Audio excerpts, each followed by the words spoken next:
क्या हो रहा है मई के अंदर जो 14 के साथ और जो कुछ हुआ है, लीडरशिप को तो माफ़ी नहीं मिलनी चाहिए, लेकिन जो मासूम बच्चे जो ब्रेन वॉश होके गए हैं, 10,000 8,000 3,000 जो भी बच्चे हैं, वो उनके लिए एक बड़ा दिल दिखाने की जरूरत है कि वो ब्रेन वॉश, रियासत को माफ़ करना चाहिए। लेकिन जो लीडर्स जो इन्वॉल्व है उनकी माफ़ी। लेकिन तारड़ साहब को मैं याद दिलाता चलूं कि आपने भी सुप्रीम कोर्ट में हमला किया था, आपने भी नैब में हमला किया था। आप लोग फरिश्ते नहीं है, माजी ना भूले, माजी ना भूले सबका। देखिए बड़ा फर्क है। नदीम मलिक साहब, अगर आज आप नहीं खड़े हुए माजी की पार्टियों के खिलाफ, समेत पीटीआई समेत नून लीग समेत पीपल्स पार्टी, तो आपके जो आज आप देख रहे हैं गरीब बच्चों के साथ हाथ पैर तोड़ के सड़कों पे मारा जा रहा है, वो हर घर में होगा।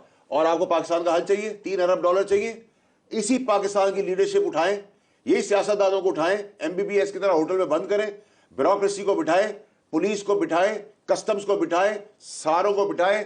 1 महीने के अंदर आपके खजाने के अंदर पैसा होगा। नहीं आएगा, वाला कौन नहीं है? आएगा, नहीं आएगा। ये इमरान खान ने 2014 से ये नारे लगा के ना कौम को काफी, खान आएगा तो $200 अरब आएगा, वो $200 अरब करके दिखाया ना। लेकिन इस लिस्ट में सिर्फ सियासतदान ना शामिल करें, इस लिस्ट में ब्यूरोक्रेट्स भी आए, इस लिस्ट में जनरल्स भी आए।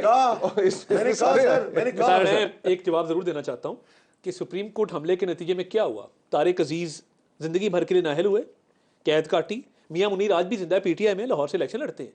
लोगों को सजाएं हुई, पूरी जिंदगी के लिए नाअहल भी हुए, जेलों में भी गए। साहब वज़ीर आज़म थे जो पंजाब हाउस में मीटिंग करके बंदे मोबिलाइज करके लाए। मेरा नहीं ख्याल कि शहबाज शरीफ साहब ने ये कंस्पिरेसी कोई की या उन्होंने ये प्लान तो किया। आपकी पार्टी के हेड है, जो आपने क्या कहना? जिन्होंने किया वो सारे उन्होंने भुगता, जिनके खिलाफ एविडेंस मौजूद था। तो इधर तो एविडेंस क्लियर है, इसमें एविडेंस में डाउट ही कोई नहीं। उसी के खिलाफ मिलता है, जिसको सजा देनी हो, जिसको ना देनी हो, वहाँ एविडेंस गायब हो तो जाता है। क्लियर मेरा नजर आ रहा आपसे है इसके ऊपर नहीं। यहाँ पर तो मलिक साहब एक ही असूल है इस मुल्क में, और वो असूल ये कि ना कोई आइन है ना कोई कानून है। अगर आप एस्टेब्लिशमेंट की गुड बुक्स में तो आपके 100 गुना माफ। मियाँ साहब हुकूमत में थे, इमरान खान साहब मंजूर नज़र थे, मियाँ साहब के ऊपर मुश्किलात आन पड़ी।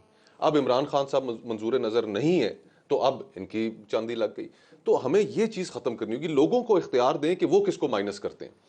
लोग इलेक्ट करें, फिर उसके बाद एहतसाब करें एक फ्री एंड फेयर इलेक्शन के नतीजे में, तो ये मुल्क ठीक चलता रहेगा। हमारे साथ इंडिया, ये आप देख लीजिए कि रीजन के अंदर इस वक्त पाकिस्तान का जो मुवाजना है अनस्टेबिलिटी की वजह से वो अफगानिस्तान के साथ हो रहा है। बांग्लादेश और अफगानिस्तान की करेंसी हमारे से स्ट्रांग है। सर, जब तक ये 14 पार्टियों से आप जान नहीं छुड़ाएंगे, पाकिस्तान आगे नहीं बढ़ सकता।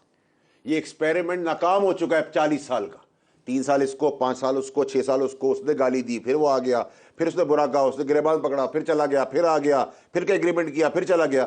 ये पाकिस्तान की कौम को अपनी रोटी, अपनी औलाद, अपना घर, अपनी माँ बेटी के लिए बाहर निकलकर यूनिफॉर्म लोगों को साइड पर रखकर उनकी इज्जत का एहतराम करते हुए अपना प्रोटेस्ट के तहत रिजेक्ट करना चाहिए माजी की सारी पार्टियों को। Reject, expired. इनको आप चांस नहीं दे सकते, ना इनका माजी है, ना इनका कोई परफॉर्मेंस है, ना इनकी कोई चीज है। पीपल आर द बेस्ट जज। इस्तेकाम आप देख लें, एक खैबर पख्तूनख्वा के अंदर पार्टी आई, ये एक्सपेरिमेंट्स नहीं अब चले। आप पीपल आर द बेस्ट जज, आप उन्हें फैसला करने दें कि क्या फैसला। देखिए, मैं सिर्फ ये कहता हूं कि पाकिस्तान को एटमी ताकत बनाया सियासतदानों ने। पाकिस्तान में जितने रिफॉर्म्स आए सियासतदानों ने किए। ये ट्रेंड भी अब खत्म होना चाहिए ना कि जिसने माजी में परफॉर्म किया है, मुश्किलें भी झेली उसकी वजह से, आप उसी पे ये टैग लगा दें। मैं खोखर साहब से ये एग्री करता हूं, लेट पीपल जज। लोग बड़े बाशऊर हैं।